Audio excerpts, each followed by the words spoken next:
Will special sessions and potential shutdowns dominate political landscapes? And will Racino be a part of the current revenue solution? We explore in this week's Capitol Report.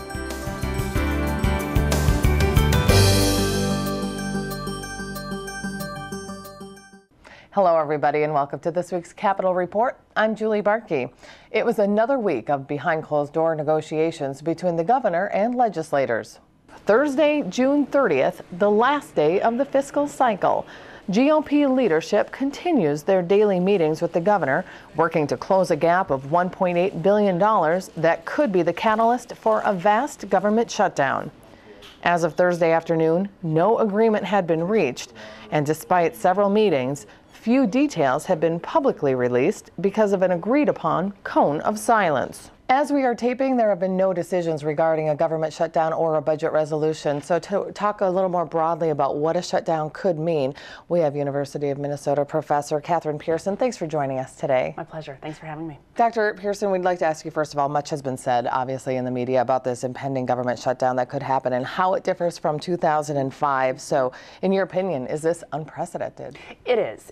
And the scope would be far-reaching. It would impact many Minnesotans in many different walks of life. And I think that the governor and lawmakers are really keenly aware of that as they enter these negotiations with July 1st looming around the corner. And can you think of any of those ripple effects that perhaps haven't been over dramatized in the media to this point? Well, I think just in recent days, the media is doing a really good job of sort of explaining just how far-reaching this would be, and in particularly in the last couple of hours in the wake of Judge Guerin's ruling that really it would only be the core functions of government that would maintain open if the government were to shut down on July 1.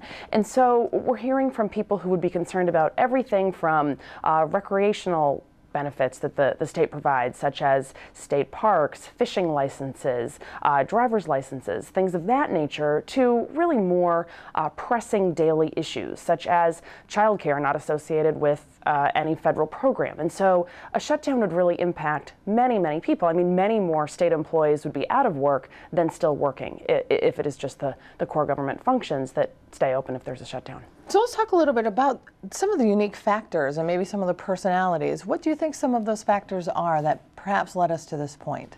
Well, I think we're looking at sort of issues of politics, both substantive politics and sort of electoral politics. We have different constituencies that the governor is speaking to, that legislators are speaking to. So the governor campaigned very clearly, almost unusually clearly, on his desire to raise taxes for the wealthiest Minnesotans, that would be part of his budget plan to increase revenue. House and Senate Republicans, on the other hand, campaigned very, very clearly about cutting spending, that was sort of a key component on which they ran as it relates to jobs and the economy.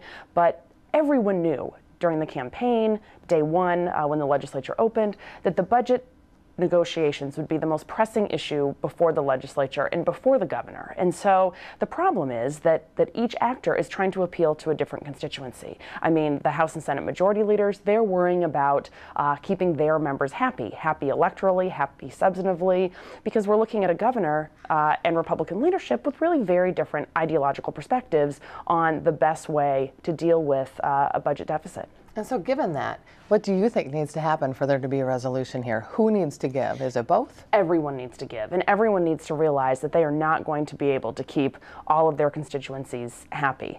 But ultimately, the budget has to come into balance, and I think that lawmakers and the governor are beginning to realize, if this doesn't happen until September, October, they are far worse off than they are if this happens now to avoid this July 1 shutdown. Because if there's a shutdown come July 1, people are going to be very angry. I mean, it's already become clear that many Minnesotans who hadn't perhaps been thinking about politics will be affected. But I think that if there is a shutdown, these effects will only become accentuated, and legislators going back to their district over the 4th of July, throughout the summer, if there is a shutdown, they will hear from some very angry constituents who perhaps before then didn't think about some of the ways in which state services may affect their lives. And so who do you think, if there is a shutdown, are there any winners in this scenario? No. And I think, but of course, with the budget deal, everyone will be somewhat unhappy. And everyone, to some extent, if there's a budget deal, will have to at least bend on a campaign promise. But here we really see the juxtaposition of campaigning and governing. And governing requires compromise, and governing requires a commitment to institutional capacity and to keep the trains running on time. And campaigning doesn't. And so particularly with so many new members of both parties, but particularly on the Republican side, I think we're seeing just how much more difficult it is perhaps to govern than it is to campaign. And you bring up govern, so I want to ask you, have we moved into a legislative cycle where special sessions are the norm, maybe government shutdowns could be as well? And is this good for governance? Well, one of the things that we're experiencing here is partisan polarization. Partisan polarization that is fueled by real substantive differences between members of the two parties, but also political differences. Differences between the activists who are most likely to show up for their precinct caucuses and to show up at party conventions, and activists who put real fear into legislators in both parties about challenges from the extremes. You know, challenges for Republicans from a Tea Party candidate on the right, for DFLers, challenges from the left. And that's certainly not the norm, but it is possible, and we've seen it. And so members of both parties are inclined to support their party, not support sort of this bipartisan compromise. And so the result is more special sessions and potentially more government shutdowns. I mean, we've seen this, these shutdown politics at the federal level persistently during times of divided government. It was, of course, avoided most recently, but we have seen these shutdown politics play out. So, Professor, as an educator, are you maybe taking a step back from all of this? And what do you hope to learn and gain from this that you can then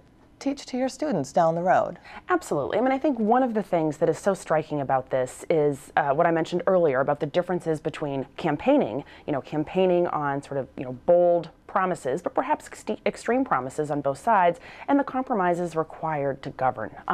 One thing that I've also observed with my students is how when individuals run for the legislature, they often do so by bashing government, portraying themselves as an outsider. But then once elected, you become an insider, and these outsider politics are not necessarily conducive to governing, and so I think we're really seeing this play out. Obviously not so much with the legislative leaders and the governor who have been in these meetings for days and really are trying to come up with a compromise, but with the members of both caucuses that they have to ultimately they have to get a majority of members in each chamber to support whatever compromise might emerge. And so regardless of whether or not there's a shutdown, do you think that the polls are going to be impacted in 2012? I do. I think if there isn't a shutdown, voters may forget somewhat about this by 2012. But if there is a shutdown, absolutely. I think voters will be angry at everyone if there is a shutdown. I mean, I think it will be a pox on, both houses, the governor. There will just be general anger that a compromise could not be worked out to avert a shutdown. But let's keep in mind who's on the ballot in 2012. The governor's not on the ballot, but of course every senator and every representative is on the ballot. And so I think that this will be a huge issue in the campaign, but not just in the campaign. I mean, really, if there's a shutdown going forward, legislators on both sides of the aisle will hear from very angry constituents whose lives are disrupted in anything from minor to really quite significant ways. Okay, Dr. Kathryn Pearson, thanks so much for your time and your perspective today. We certainly appreciate it. A pleasure. Thanks for having me.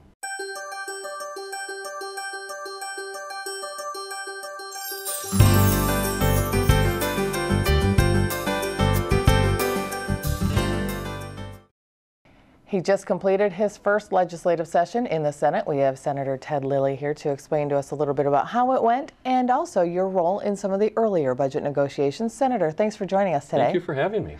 And I think I'm almost done with our session. It doesn't feel like we're done. I was going to say we're just about technically done with your first session here. So first of all, give me your impressions of what's gone on thus far, starting in January and taking us to right now. Yes. Well, obviously, there's a new group of legislators that are here. In the Senate, there are 67 senators. 24 of them are new, 21 are Republicans, 3 Democrats. And all of us have a different perspective. We're less of the typical politician. We're business leaders, teachers. One of us, after session, was in the military and went and did his service. He's back now. So we're just average, everyday people that got elected because we had a passion about making a difference in how government delivers its services. And so what did you think of your first session? Well, it was an incredible learning experience. learned a lot about the politics of how the Senate runs, how the legislature runs, and how the pieces fit together. I think we spent an awful lot of time talking about the issues from all the different sides. And then in the end, a lot of what we did got vetoed. There were a number of my bills that did not get vetoed, that actually were passed. In fact, the first bill that the governor signed was my bill, and it was a small jobs bill dealing with lead-based paint. But that was the first bill, as it happened, that he did sign. But being on the Jobs Committee, Jobs and Economic Growth, I'm on the Transportation Committee, and I'm on the State Government and Veterans Affairs Committees. Were you able to achieve some of the things you mentioned, your bills being signed? Were you able to achieve a majority of what you set out to do, or did the bigger picture allow you or make you put some of those things on the back burner? I think we did a lot of work towards achieving those goals, and our goals really were looking at what was happening in our economy, talking with people as I was meeting them at their doors. They were talking about jobs. They were talking about how do we grow this economy? How do we put people back to work? They were worried about their neighbors that were going through foreclosure, or they knew someone that was unemployed.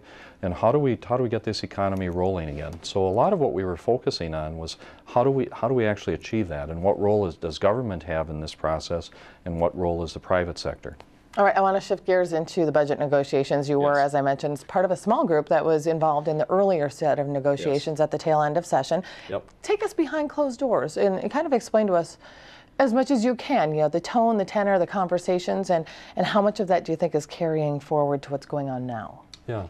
The initial negotiations were a little bit challenging because it felt like the legislature offered the governor a package of bills, a package of budget bills early on. They were posted in a format that hasn't been used before, but the purpose of that was trying to give the governor and the public the opportunity to have feedback.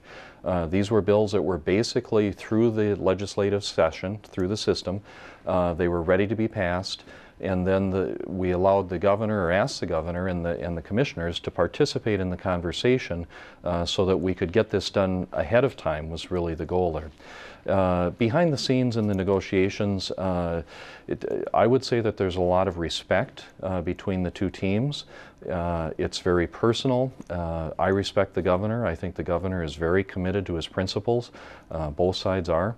In fact, we joked about what, if we were more of the political, normal type people, you could go in a back room, smoke a cigar, and finish this. But we're both doing this based on our principles, and that really challenges us to complete this task. I'm sorry, go ahead. I was just going to interject because it was a great lead-in into my next question. You talk about principles. So your caucus, of course, remains firm to this day on no tax increases. Right. In your opinion, is a government shutdown a better option than holding to that principle? Yeah. Well, again, I go back to our basic core function of government and trying to create jobs. And our concern is that if we raise the tax rate in Minnesota, that people will leave the state, that those job creators will leave the state. I talked with a local dentist who's looking at buying a new business in the state of Minnesota, but he's waiting to see what's going to happen with this legislative session. He's looking at Wisconsin, at the Dakotas, at Iowa also to purchase a dental practice there. So it depends a lot what's happening here, and a lot of people are watching this. So I think it is incredibly important, this process that we're going through with the governor.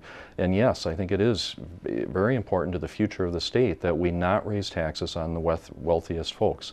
Where do the wealthy live? The wealthy live wherever they want to. So they will choose to live someplace else. As I was knocking on doors in my community, I found that about a third of the people in the wealthier neighborhoods aren't able to vote here because they don't live here anymore. But they still want to have a home because they like the quality of life here. So that is one of the challenges that we face. We did offer the governor a balanced budget. It's the largest budget that the state of Minnesota has ever had. This is a budget that he can sign. We agree on virtually half of the budget. The education budget, we came up to the governor's number. Public safety, we came up to the governor's number. We've given up on 100% of our tax increases, and we're just asking the governor to give up on his tax, or our tax cuts. Sure, we're asking him to give up on his tax increases. And we'll know by the end of the week if that happens or not. At this time, of course, we don't. But I do want to ask you real quickly then, if the tax increases are off the table, will your caucus warm up to the idea of new revenue? Racino, something to bring revenue in if that's the deal breaker? Yeah, I think that's a great question. I don't know what's going to happen. I don't know that the Racino will be a caucus position.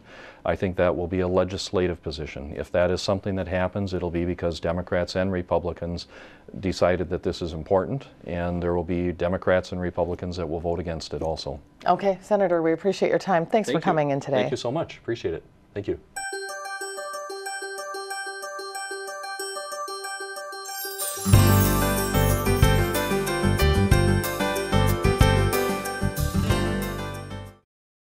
He left the Minnesota Senate in December of 2009 to head up Racino now. Dick Day is here now to talk about his endeavors. Senator, thanks for joining us today. Good to be with you. First of all, at the beginning of each legislative session since you took over Racino now, again in 2009, you were more than optimistic that Racino would be a part of the budget solution even then. It still isn't. What needs to be done, in your opinion, to make it a part of the solution? We need 4 leaders and 1 governor. They're relatively favorable. For the first time, I'm more optimistic than I've ever been. We're at maybe 60, 70%, I think, if we can get this in the final budget. Now, that's the critical thing, is getting the leaders together to get this final budget together. But we're actually somebody in the room with our hand up saying, hey, we can give you $250 million every 2 years. The state's got this huge budget deficit. If they don't use our money, it's going to be a wonder. I mean, I will be stymied when I talk to them to say, why wouldn't you want to use $250 million, no taxes, voluntarily people give it to you. And explain to me a little bit more about how it was at the beginning of the session compared to how it is now, given that it's in this critical juncture. Well, one of the major problems that we've had is we got a lot of new legislators. So it was kind of like starting all over with the majority of the senators actually in the Minnesota State Senate. And so we had a good cadre of Democrats and Republicans. The senior Republicans were for us. The newer Republicans, because the Republican Party is anti-gaming, which is totally ridiculous. 90% of the people in Minnesota go gaming. So, I mean, if they want to go back to the late 40s, Luther Youngdahl, fine, have at it. But you know what? Most Republicans that I talk to are they just bypass that. And we have, of course, our good friend Phil Krinke, the Taxpayers League. So I don't want to take too many shots at people, but they're out there saying, oh, well, you can't have any gambling. Why? It's people's choices. We have 18 casinos now. We have this $1.5 billion net profit industry, and we're the only state doesn't receive any money from our 18 casinos. So we're telling people it's about time to do this. We've been kicking this can down the road for a few years. Now we need money. We hope we're the one in the room that when people are putting this together, and we don't have the solution to the budget, but we do have probably maybe 20% of the solution. So we're hoping they use us, and we'll have 2 racinos. You are very optimistic, as you have said. Yeah. Senator, let's be realistic here for a moment. If it isn't a part of this budget agreement, this global agreement, what do you think the chances are down the road? Major problems, because the only other option after that would be to come back to the next session and try and convince the same legislators that will you put it on the ballot, and put it on the ballot and let the people decide. If we ever get it on a ballot, we range from 70 to 80% on every poll. So 75% of the people, 3 out of every 4 people in Minnesota will say, hey, this is a no-brainer. Take the money and let's get on with it. So this is the year. This is the year. We need the money. We have the money. We'll see how it goes. I want to shift gears for a moment. As I said earlier, you were a part of the Senate for 19 years, and you led the Senate minority from 97 to 2006. You were a part of that 05 shutdown. Yeah. Explain what it was like for you as a minority leader during that partial shutdown. First off, and a lot of people that are new here might not understand this, but we never had a shutdown for 150 years. And in 2005, even though it was minor compared to what this year will be, because we had put together quite a few of the different bills. And the other thing was, in the room, we had some people that had been in government for quite a while, and we now have 4 new leaders. And don't get me wrong, I think they're wonderful people. I think the governor is, is doing a good job as a governor. So I think the 5 people that are trying to do it this year, but there was a lot of experienced people, and Governor Plenty was really good at trying to put the deals together. So I think there's a little of that lacking this year. But this was going to be devastating if this happens. There's so many people in the state of Minnesota that are having tough times now. You dump all these other people on the unemployment rolls, and you have all of these things, whether it's coming into Minnesota to go up north on vacation, or if you're here already, and all the different things that happen. Now, it will really be bad, and it'll be much worse than it was in 2005, because we had maybe 60–70% of all the bills, the appropriation bills, already in play before we actually had the government shutdown. So there's hope. We know we have we might have this special master type person for essential services, and that could be appointed, and that would help, because that might keep us going. Or let's hope they get their act together and we don't have a shutdown. All right, Senator Day, we appreciate your time today. Thanks for coming in. Good to be with you, always.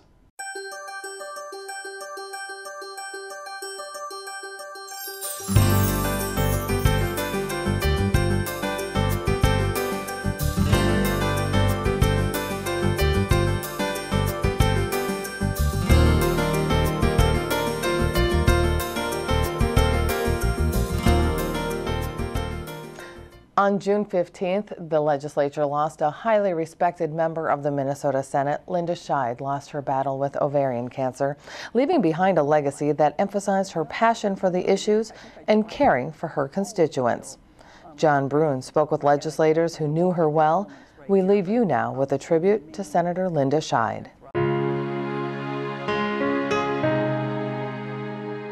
Mr. Chairman, I don't want to go on and on about this. I've been working on trying to reform some of our no-fault law for a number of years now, and I think she tried to take parts of people's ideas whenever she could, tried to compromise, and it was her philosophy to try to get something done and signed into law.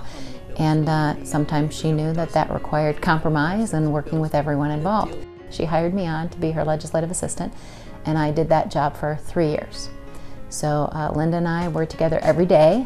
I made sure her bills were in order, her calendar was in order, her constituent letters were in order. Linda had a reputation of being very good to the staff and being very bipartisan and good to all the members. It was very, very important to her to treat everyone with respect. She was a very hard worker, a very tough negotiator. But at the end of the day, she was always willing to make a deal. And she felt strongly about legislation she was working on, but she always understood that at the end of the day, when the deal was made, both sides had to come away feeling like they got a little something that they needed in the legislation.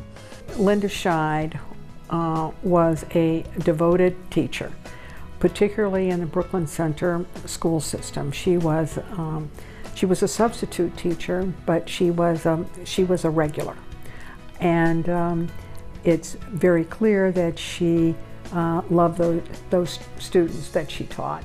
I left the committee for 2 years, and I was very distressed over that. So I'm really glad to come back on. Education was incredibly important to her, and it was just, all about students and parents, and, just really, really concerned about those issues. With Linda, it was, you got the sense as a legislator and as a person that she really walked the walk and talked the talk, that what she believed in was how she legislated, and it didn't matter. I mean, that gave her, she was, very well respected on both sides of the aisle. She always extended herself to the minority and made the minority, I think, feel as part of the process.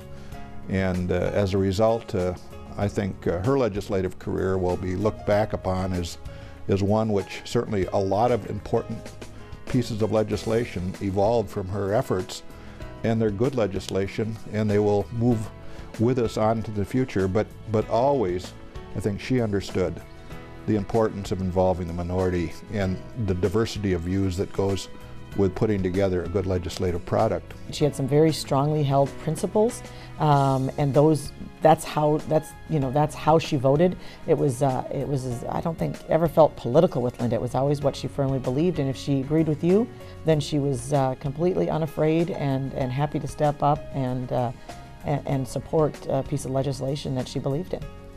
When Senator Scheid was in the House of Representatives, she told me the story as her staff person about how there was a proposal that was a DFL proposal, and she did not want to vote for the proposal because she felt it would impact her constituents negatively. So she refused to vote for it, and they came to her and said, you have to vote for it, and she refused, and so they kicked her off the tax committee. That is the kind of principles that Senator Scheid had, and felt that it was in her best interest to represent her constituents to the best of her ability. She did that, and sometimes that made her friends with both sides, and sometimes that made people mad from both sides. She knew the art of compromise. She knew how to negotiate from interests rather than positions, and to, on a number of occasions, to find a solution on a policy issue in which there might have been a great deal of controversy. Linda was known as a principled, bipartisan legislator. She took pride in that, and she took pride in looking out for her constituents, no matter what cost it was to her politically. She's a true leader, and I think she will be remembered very well here at the legislature. I never, in the years that I worked with her, ever heard her say a bad word about anybody on either side of the aisle. I never heard her say, when things were, difficult issues were in front of her committee, anything negative about people on either side of issues. She just was the kind of person that wanted to work hard, try to find some compromise on issues that were in front of her for her ultimately as the chair to try and broker an agreement on. I know she'll be missed. She was a lovely lady who everyone enjoyed working with. She was always very kind and thoughtful, and that's something that we very much need. Well, we need everywhere, right? Not just in St. Paul, but everywhere, and she's one of the good ones. Well, I want Senator Scheid to be known for being a consummate legislator, one who came to the Capitol, I think for all the right reasons, who worked hard, who exemplified, I think, for all of us, what a legislator, a good legislator truly is. And I think through her life at the Capitol, and I enjoyed 9 years of that here, we come to know her, to respect her, to admire her. We love her, and certainly life, we certainly miss her in death, and our respect and admiration will always be there, and we will remember her with great fondness. She knew what it meant to be a loyal friend, and she herself probably was a lot of people's best friend, which I think is the highest compliment you can give to a person.